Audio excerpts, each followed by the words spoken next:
next spoken presentation, we are going to have a sung presentation. I Remember the Wondrous Moment, poem by Alexander Pushkin, set by Mikhail Glinka, Frank Mathis baritone, Margaret Greenspan piano, and Frank is going to elucidate.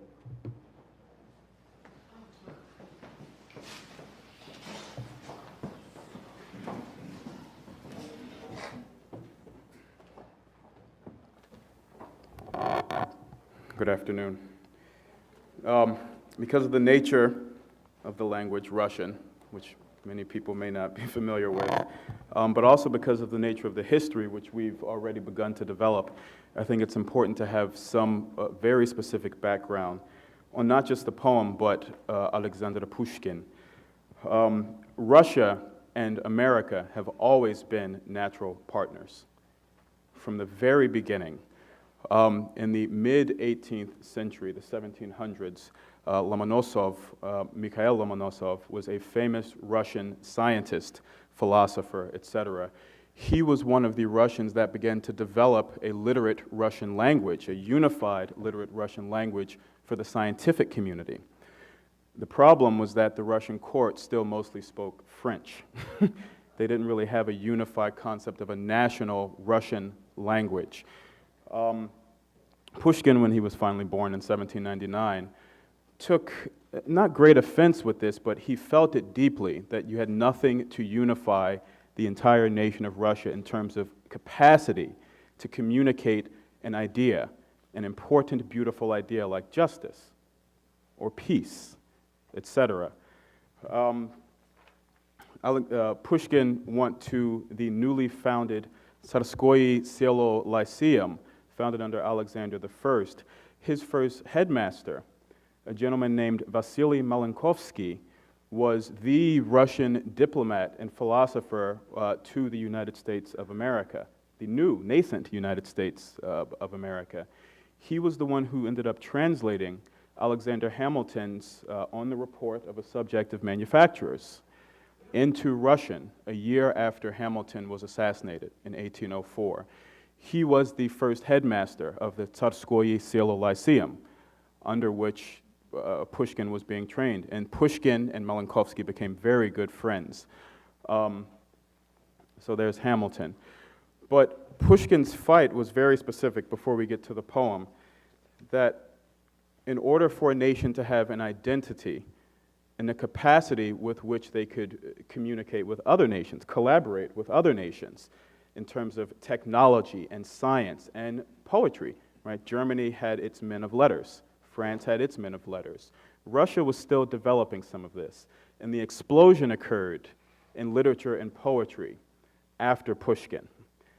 And he fought for specifically that concept. And he knew that the poets that came before him, who he respected very, very much, he said their only problem, and this is from Pushkin, was that they had too much of an eye towards the West, that it was too Francophile or too Anglo, as he put it, that it didn't capture the Russian soul. So he fought his entire life to develop it. The poem that Pushkin composed, which Glinka then set to music, was composed on in exile, because Alexander Pushkin was a political revolutionary against the Tsarist regime. And it's called I Remember a Magical Moment, a Wonderful Moment. Я помню чудное мгновение. And just to give you a quick overview, because we won't have a translation up on the screen, it's an amazing poem, because what it focuses on is the communication of something that doesn't have a word. He never gives it a word in the entire poem. I remember a magical moment when you appeared before me like a fleeting vision, как мимолетное видение, как гений чистой красоты, like a genie, a spirit, an idea, absolutely beautiful. And then he goes on to develop how everything in terms of his inspiration came from this idea. And then he loses it. Years pass and the idea disappears, and he is languished almost to death until, once again, the idea reappears. And the way he describes it is extremely beautiful in the Russian. He says, "В глуши, во мраке заточения, тянулись тихо дни мои." Right? In the wilderness, in the gloom of captivity, my silent days stretched out. Без божества, без вдохновения, без слез, без жизни, без любви. Without God, without inspiration, without tears, without life, without love. And upon the resurrection of this idea, which you'll hear it in the music, he rediscovers, because of this thing that doesn't have a word, this geni чистой красоты, he rediscovers that power again, which had initially inspired и божество, и вдохновение, и жизнь, и слезы, и любовь, and returns to me God, inspiration, life, tears, and love.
Божество и вдохновение.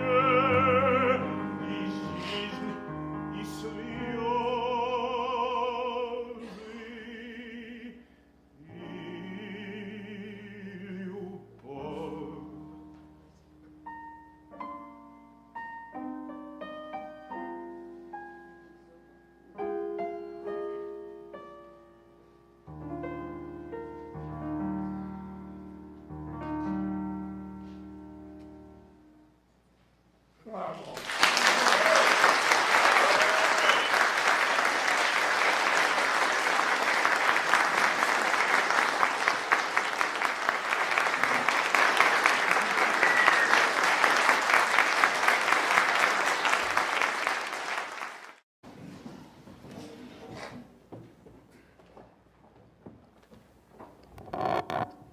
afternoon. Because of the nature of the language Russian, which many people may not be familiar with, but also because of the nature of the history, which we've already begun to develop, I think it's important to have some very specific background on not just the poem, but Alexander. Next spoken presentation, we are going to have a sung presentation. I Remember the Wondrous Moment, poem by Alexander Pushkin, set by Mikhail. Pushkin. Russia and America have always been natural partners from the very beginning. In the mid-18th century, the 1700s. Glinka, Frank Mathis baritone, Margaret Greenspan piano, and Frank is going to elucidate